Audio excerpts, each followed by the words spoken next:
नमस्कार.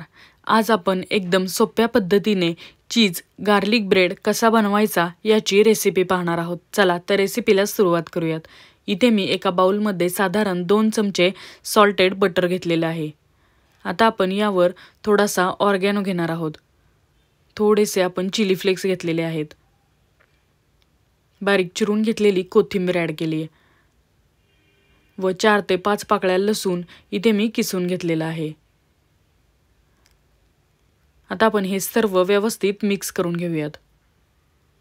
इथे तुम्ही थोडीशी मिरेपूड सुद्धा वापरू शकता. व्हिडिओत दाखवल्याप्रमाणे आपल्याला हे छानपैकी मिक्स करून घ्यायचं आहे. आता इथे मी 2 ब्रेडच्या स्लाइस घेतलेल्या आहेत. एका ब्रेडच्या स्लाइसवर आपण इथे चीज ॲड करणार आहोत. तुम्ही इथे चीजची स्लाइस सुद्धा ॲड करू शकता.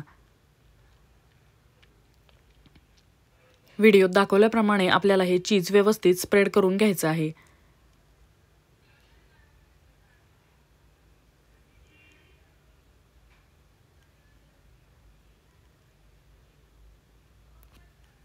आता आपण यावर थोडेसे ऑर्गॅनो आणि थोडेसे चिली फ्लेक्स ॲड करणार आहोत. इथे तुम्ही मिरेपूडचा सुद्धा वापर करू शकता.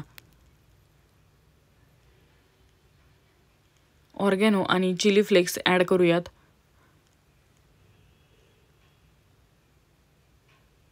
आपण इथे थोडीशी मिरेपूड ॲड केलेली आहे. आता सँडविच प्रमाणे आपण हा ब्रेड यावर ॲड करणार आहोत व वरच्या बाजूने आपण इथे बटर लावून घेणार आहोत. व्हिडिओत दाखवल्याप्रमाणे आपल्याला हे व्यवस्थित लावून घ्यायचं आहे. रेसिपी एकदम सोपी आहे. संध्याकाळच्या चहासोबत तुम्ही ही नक्की ट्राय करून पहा. चवीला अतिशय अप्रतिम लागते.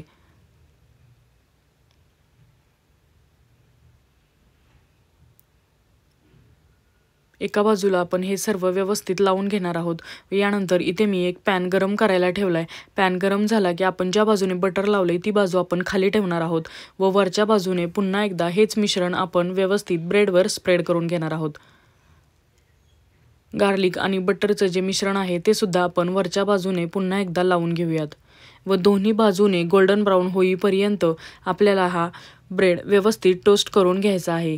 एक 4 ते 5 मिनिटं दोन्ही बाजूने आपण हा व्यवस्थित शेकून घेणार आहोत व आपला चीज गार्लिक ब्रेड एकदम रेडी होईल. चवीला अतिशय अप्रतिम लागतो. जर तुम्हाला ही रेसिपी आवडली तर प्लीज लाईक करा, शेअर करा. सातारकर माधुरी या यूट्यूब चॅनलला सबस्क्राईब करा जेणेकरून अशाच पद्धतीच्या नवनवीन व चटपटीत रेसिपीज तुम्हाला पाहायला मिळतील. व अशाच प्रकारच्या भरपूर स्नॅक्स रेसिपी आपल्या चॅनेलवर अपलोड केलेल्या आहेत. त्यासुद्धा तुम्ही स्नॅक्स रेसिपी या प्लेलिस्टमध्ये जाऊन पाहू शकता.